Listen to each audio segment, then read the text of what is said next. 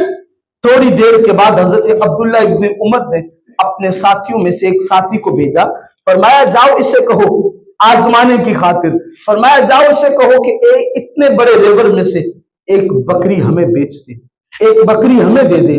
حضرت عبداللہ ابن عمر کا قاصد اس چرواہے کے پاس جاتا ہے، بھائی ایک بکری ہمیں دے دو، ہم سے قیمت وصول لو۔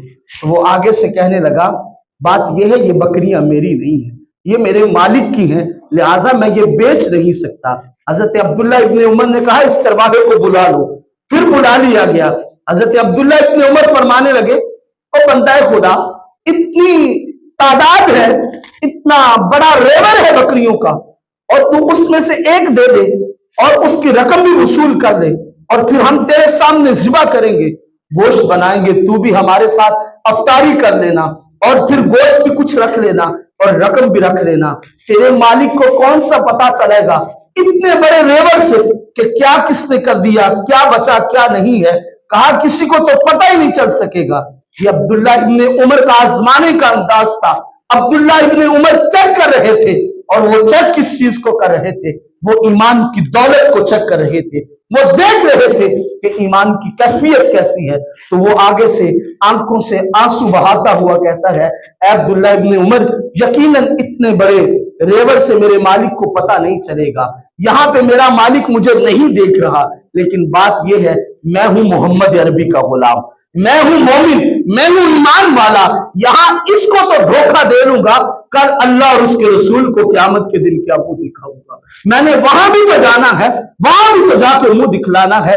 بھائی کامیابی ایمان کا نام ہے، کامیابی ایمان کی حقیقی لذت کا نام ہے، ایمانداری کا نام ہے، کامیابی کسی خاص عہدے کا نام نہیں، کامیابی کسی خاص مقام کا نام نہیں، کامیابی کسی خاص قسم کی کیفیت کا نام نہیں، کامیابی اس چیز کا نام ہے اللہ بندے کو ایمان کی دولت عطا فرما دے۔ تو کبھی کسی غیر کو دیکھ کے، غیر مسلم کو دیکھ کے، اس کا ظاہری جبہ کبا لباس کی کیفیت، ظاہری عیاشیوں کی کیفیت کو دیکھ کے اپنے آپ کو کبھی کم تر نہ سمجھنا۔ اگر وہ کامیاب ہوتا تو یقیناً اس کے پاس ایمان کی دولت ہوتی، اگر اس کے پاس ایمان کی دولت نہیں ہے تو وہ کبھی کامیاب نہیں ہو سکتا۔ کامیاب وہی لوگ ہیں جنہیں اللہ نے ایمان کی دولت عطا فرما دی ہے۔ میرے اور آپ کے آقا فرماتے ہیں کہ مومن وہ ہے جس کا ایمان اس کے وجود سے ظاہر ہوتا ہو، پتہ چلتا ہو کہ یہ بندہ کامل ایمان والا ہے، اس کا کردار بتائے، اس کے افعال بتائے کہ اس بندے کے اندر ایمان کی چمک دمک اور رمک باقی ہے، اس سے پتہ چل جاتا ہے کہ یہ شخص ایمان والا ہے، اس کے اندر ایمان کی طاقت اور تقویت ہے۔ اور جب بندے کو ایمان کی طاقت مل جاتی ہے تو بندہ پھر کسی میدان میں مار نہیں کھاتا، وہ تعداد میں قلیل بھی ہوں، کم من فئۃ قلیلۃ غلبت فئۃ کثیرۃ باذن اللہ، ایمان والے کبھی بھی مار نہیں کسی میدان میں کھاتے، اگرچہ وہ تعداد میں تھوڑے بھی ہوں، اللہ انہیں غلبہ عطا فرماتا ہے۔ میرے حضور علیہ الصلوۃ والتسلیم جب جنگ احد پہ تشریف لے گئے تو واپس لوٹے، اس جنگ میں مسلمانوں کے کافی افراد وہ شہادت کا رتبہ پا گئے۔ لوگ واپس لوٹ رہے تھے، جن لوگوں کو اللہ نے زیارت نصیب کی ہے وہ مسجد نبوی اور احد کے درمیان اتنا زیادہ فاصلہ نہیں ہے، اتنا ہے کہ ایک تندرست بندہ پیدل چل کے جا بھی سکتا ہے، آ بھی سکتا ہے۔ احد کے مقام پہ جنگ ہوئی، واپس مدینہ کی طرف رخ کرنے لگے تو آوازیں گونجنے لگی کہ جتنے بھی ساتھی جنگ کے لیے گئے تھے وہ واپس لوٹ رہے ہیں۔ تو عورتیں بچے اپنے پیاروں کو دیکھنے کے لیے واپس آئے، پتا تھا کہ اس جنگ میں کافی مسلمان شہید ہوئے ہیں۔ تو اس جنگ میں ایک عورت کا بھائی بھی شامل تھا، اس کا باپ بھی تھا، اس کا بیٹا بھی تھا، اس کا خامد بھی تھا، وہ سارے اشخاص شامل تھے۔ وہ عورت با پردہ ہو کے باہر نکلی تو آگے سے کسی نے آواز دی کہ تیرا بھائی دنیا سے رخصت ہو گیا۔ وہ کہنے لگی انا للہ و انا الیہ راجعون۔ چند قدم آگے بڑھی تو آواز آئی تیرا بیٹا بھی دنیا سے چلا گیا۔ وہ کہنے لگی انا للہ و انا الیہ راجعون۔ چند قدم اور آگے بڑھتی ہے تو آواز آتی ہے کہ تیرا باپ بھی دنیا سے رخصت ہو گیا۔ تو وہ پھر انہی الفاظ کو دہراتی ہے۔ چند قدم آگے بڑھی تو کسی نے آواز دی کہ تیرے سر کا تاج تیرا خامد بھی دنیا سے چلا گیا۔